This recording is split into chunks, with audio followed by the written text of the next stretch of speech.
ৰাজীৱ ভৱনতে আপোনালোকে যেন সিদিনাখন গৈ আপোনালোকে যে প্ৰশ্ন নকৰিলে মই সেইটো কাৰণে মই দুখ পাই আছোঁ আফটাৰ ইলেকশ্যন আপোনালোকৰ লগত মই বহিব লাগিব এলাও নকৰেতো কোনোতো এলাও নকৰিলে যে হিমন্ত বিশ্ব শৰ্মাই কিবা নকৰিলে যে প্ৰেছ ক্লাবত মিটিং হয় এইটোত কিয় নহ'ল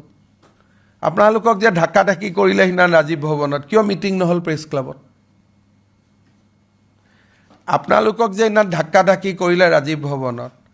আৰু প্ৰশ্ন মোৰ মিটিঙত কোনোবাই কয় নেকি এইটো প্ৰশ্ন আপুনি সোধক এইটো সোধক এইটো সোধক আগতে যে ৰিপৰ্টাৰ ছেটিং হৈ গ'ল যে এইকেইটা প্ৰশ্ন সুধিব এইকেইজনক প্ৰশ্ন দিব সেইটো কিয় আপোনালোকে প্ৰতিবাদ নকৰিলে অসমৰ সাংবাদিকতাৰ সেইটো এটা কলা অধ্যায় আছিলে মোৰ প্ৰেছ কনফাৰেন্সত কেতিয়াবা পীযুষে কয় নেকি যে আপুনি সোধক আপুনি সোধক আপুনি সোধক কয় নেকি কোনোবাই কয় নেকি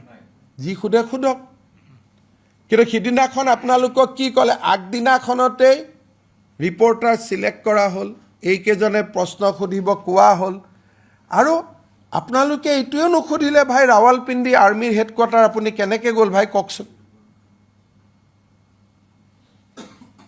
এতিয়া ভাৰতীয় বা অসমীয়া হিচাপে আপোনালোকে কি চিন্তা কৰে এইটো আপোনালোকে জানে ভাই মইতো ক'ব নোৱাৰোঁ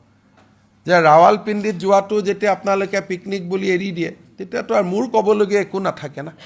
এইটোতো আচৰিত কথা এইটোতো আমাৰতো বিজেপি অফিচত কেতিয়াও হোৱা নাই পীযুষ ভিডিঅ'টো দেখাচোন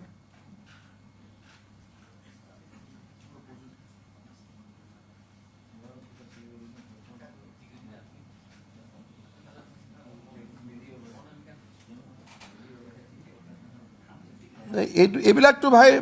আমিতো আমাৰ বিজেপিততো কেতিয়া মোক কিমান বেয়া বেয়া প্ৰশ্ন সোধে আপোনালোকে এইবিলাকতো কৰিব মই কেতিয়াও দিয়া নাই আজিলৈকে ঢাক্কা ঢাকি এইটোতো জাৰ্নেলিষ্টবিলাকৰ লগত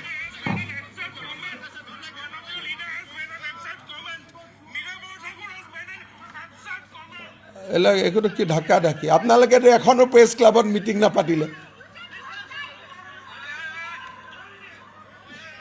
পাতিলে নেকি কওক you prefer to be beaten but not to raise a voice আপোনালোকৰ অৱস্থাটো কি যে মাৰো খাওঁ তথাপিতো কোনো কথা নাই প্ৰেছ ক্লাবত মিটিং নহয় মই এটা সৰু কথা কওঁতে কিমান ডাঙৰ মিটিং কৰিছিল প্ৰেছ ক্লাবত যোনে ভয় নাখায় তাক ভয় খুৱাই থাকে ভাই